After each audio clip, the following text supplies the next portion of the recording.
Les toits s'envolent comme des feuillages de papier. De grands arbres sont arrachés du sol. Les lignes électriques claquent et les quartiers tombent dans l'obscurité. Les rues sont inondées comme des fleuves. Les maisons sont complètement détruites. Un ouragan vient de passer. Mais ce n'est que lorsque le vent tombe que le chaos s'installe. Les gens sont bloqués. Il n'y a pas d'eau potable. Les routes sont détruites. Les tempêtes s'intensifient depuis environ 5700 ans. Mais le plus effrayant, c'est qu'il y a eu une énorme hausse ces 20 dernières années. Mais commençons par le tout début. Voici le Belize, un petit pays de la côte nord-est de l'Amérique centrale. Et voici le Grand Trou Bleu, un énorme gouffre sous-marin d'une profondeur d'environ 125 mètres, situé à environ 80 km au large de la côte bélizienne. Il s'est formé il y a environ 10 000 ans lorsque le niveau de la mer a augmenté à la fin de la dernière période glaciaire. Une équipe de scientifiques s'est rendue en Amérique centrale pour étudier la boue provenant des profondeurs du Grand Trou Bleu. Ils ont extrait un long échantillon de sédiments, essentiellement constitué de couches accumulées au fil du temps. Vous vous demandez sans doute, et alors? Quel rapport entre ces sédiments et les tempêtes tropicales? Eh bien, les cyclones tropicaux sont de grandes tempêtes tournoyantes qui se forment au-dessus des eaux chaudes de l'océan. Ils absorbent la chaleur de la mer et la lancent, en quelque sorte, dans le ciel. Et ils peuvent être dévastateurs, des vents extrêmement puissants, de fortes précipitations et des raz-de-marée. Et les carottes sédimentaires, comme celles que les chercheurs ont prélevées, conservent la mémoire des tempêtes tropicales. Leur échantillon mesurait 30 mètres de long, le plus long jamais extrait dans cette région. Voici comment cela fonctionne. Chaque année, 2 fines couches de sédiments se déposent dans le trou, lorsque la météo est calme. Mais lorsqu'une grosse tempête survient, elle laisse après son passage une couche très différente. Et ainsi, en examinant ces couches, les scientifiques peuvent déterminer combien de tempêtes ont frappé cet endroit au cours des 5700 dernières années. C'est comme compter les cernes d'un arbre, vous voyez? Et ce qu'ils ont découvert était plutôt inattendu. Il s'est avéré que les cyclones tropicaux devenaient de plus en plus fréquents. Le chercheur en chef a déclaré que depuis 6000 ans, il y avait eu en général entre 4 et 16 tempêtes tropicales ou ouragans tous les 100 ans. Mais sur les 20 dernières années, ils ont trouvé des traces de 9 tempêtes dans cette même petite région. C'est bien plus que d'habitude. Et cela montre à quel point les choses changent.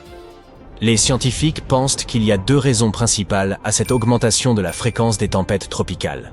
L'une des raisons serait liée à ce qu'on appelle la zone de convergence intertropicale, ou ZCIT. Il s'agit d'une zone proche de l'équateur où les vents du nord et du sud se rencontrent. Cet endroit a une basse pression atmosphérique, beaucoup d'humidité et essuie de nombreux orages.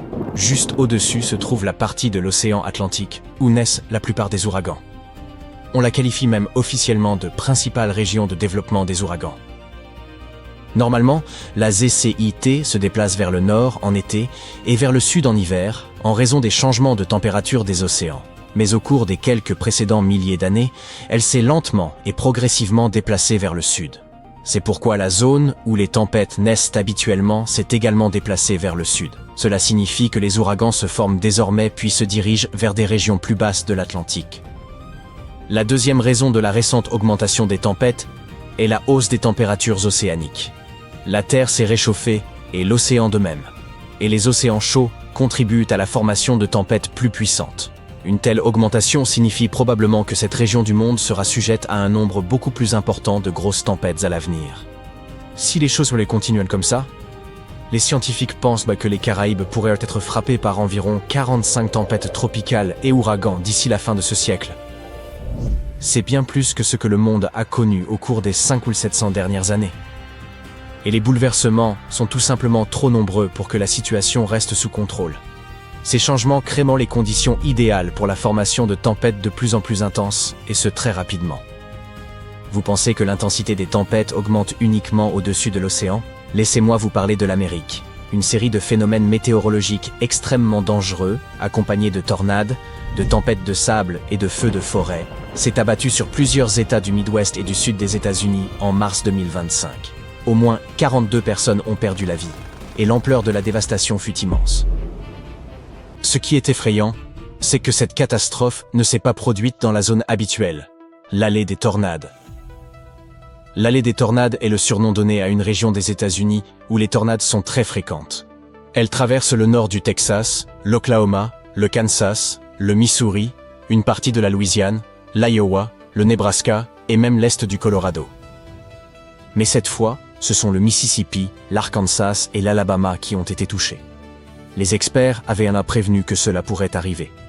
Au début de l'année 2025, ils ont en effet déclaré que les tornades s'abattraient très probablement plus à l'est que d'habitude. Et c'est exactement ce qui s'est passé. Un de leurs principaux experts en météorologie a affirmé que les habitants des vallées du Mississippi et du Tennessee devaient se préparer à un printemps difficile. Plus de gens vivent dans ces régions que dans les zones où les tornades se produisent traditionnellement, et un grand nombre de ces gens habitent dans des maisons mobiles ou des bâtiments sans sous-sol, ce qui les expose encore davantage lorsque de grosses tempêtes surviennent.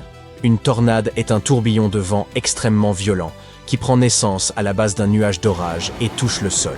Elles peuvent être vraiment dangereuses. Pour déterminer la force d'une tornade, les scientifiques utilisent l'échelle de Fujita. Elle va de EF0, qui représente la tornade la plus faible, à EF5. Une tornade de cette force est incroyablement puissante, suffisamment pour détruire une maison. La question principale est la suivante. Pourquoi les tornades se produisent-elles désormais davantage à l'est? Aux États-Unis, la saison des tornades débute généralement en mars. C'est à ce moment-là que l'air froid du Canada rencontre l'air chaud et humide provenant du golfe du Mexique, et boum, les tempêtes commencent à se former. Mais cette année, les choses sont un peu différentes. Voici ce qu'il en est. Une vaste zone de haute pression, essentiellement une masse d'air calme et chaud, plane au-dessus du sud-ouest.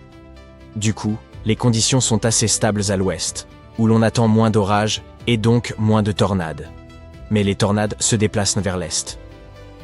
En même temps, il faut savoir que le golfe du Mexique est exceptionnellement chaud cette année, ce qui facilite la formation de tempêtes dans le sud-est des États-Unis. L'eau chaude injecte beaucoup d'énergie dans l'atmosphère, ce qui peut entraîner des tempêtes plus fortes et plus fréquentes dans des endroits comme le Mississippi, l'Alabama et le Tennessee. Plus au nord, autour des Grands Lacs et dans le nord-est, il fait plus frais ce printemps. Le résultat est qu'il y a moins de grosses tempêtes là-bas, du moins pour le moment. Revenons maintenant à ces dévastatrices tempêtes de mars. Les 14 et 15 mars, un immense système orageux a déferlé sur certaines régions du centre et du sud des États-Unis. Ce système a engendré 52 tornades confirmées, d'immenses tempêtes de sable et des feux de forêt à l'avancée très rapide. Au total, près de 1100 vols ont été annulés. Environ 150 millions de personnes ont été affectées par cette catastrophe naturelle. 2 tornades vraiment puissantes, classées EF4, ont frappé l'Arkansas. Les dégâts ont été incroyables. L'une de ces tornades, qui a frappé la ville de Diaz, avait des vents allant jusqu'à 305 km/h, c'est extrêmement rapide. À titre de comparaison, la vitesse moyenne d'une Formule 1 se situe entre 209 et 257 km/h. C'était la première fois en plus de 25 ans que l'Arkansas était touché par 2 EF4 le même jour. Les experts ont également enregistré des rafales dépassant les 128 km/h dans les grandes plaines du sud. Au Texas, des tempêtes de sable ont entraîné des accidents de voitures aux conséquences fatales. Des feux de forêt, causés et attisés par la violence des vents, ont ravagé des parties du Texas et de l'Oklahoma. Il y a eu plus de 130 incendies dans le seul État d'Oklahoma. Alors, que nous réserve l'avenir? Les experts pensent que les États-Unis pourraient subir entre 1300 et 1450 tornades en 2025, soit bien plus que les 1225 habituels. Et il ne s'agit pas seulement des tornades. Une atmosphère plus chaude contient généralement plus d'humidité. Cela entraîne des pluies plus abondantes, davantage de crues soudaines et même des tempêtes plus puissantes. En gros, la formule est la suivante. Océan plus chaud, plus air plus chaud, temps orageux, surtout à l'est et au sud-est. Et même si vous ne vivez pas dans l'une de ces régions, rien ne dit que vous n'aurez pas d'ennui. Les experts affirment que les tornades et autres catastrophes naturelles peuvent se produire un peu partout aux États-Unis. Le risque se déplace en fonction de la période de l'année et des conditions météorologiques. 80% de ce qui se trouve au fond des océans nous est encore caché à ce jour. La raison, c'est que l'océan recouvre 70% de la surface de la planète et que nous n'avons donc accès qu'à une petite parcelle de celle-ci. Nous pouvons voir clairement jusqu'à environ 5 km de profondeur dans l'océan. Il n'est par conséquent pas surprenant que nos découvertes les plus récentes en matière de faune et de flore proviennent de l'océan.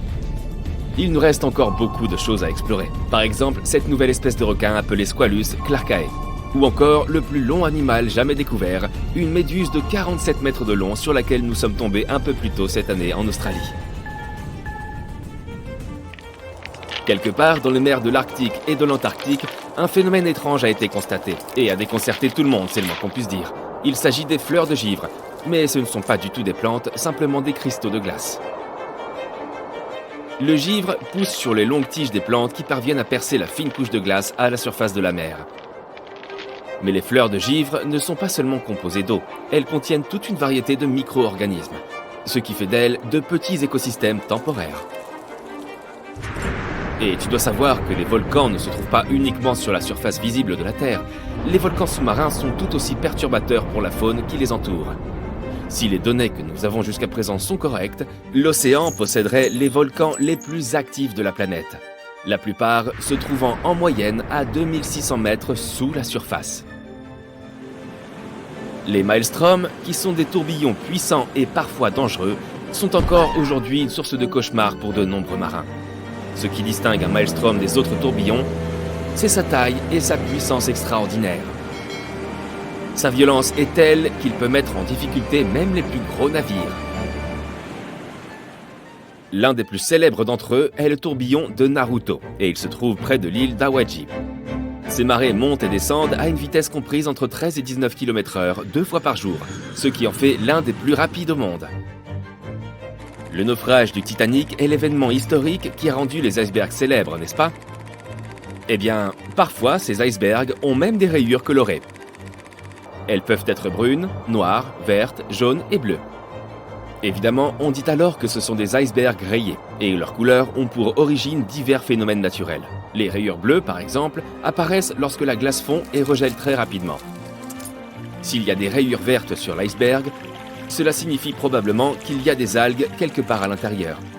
Les couleurs plus terreuses, comme le brun, le jaune ou le noir, sont présentes pour d'autres raisons. Par exemple, les sédiments que l'eau de mer ramasse, puis qui gèlent.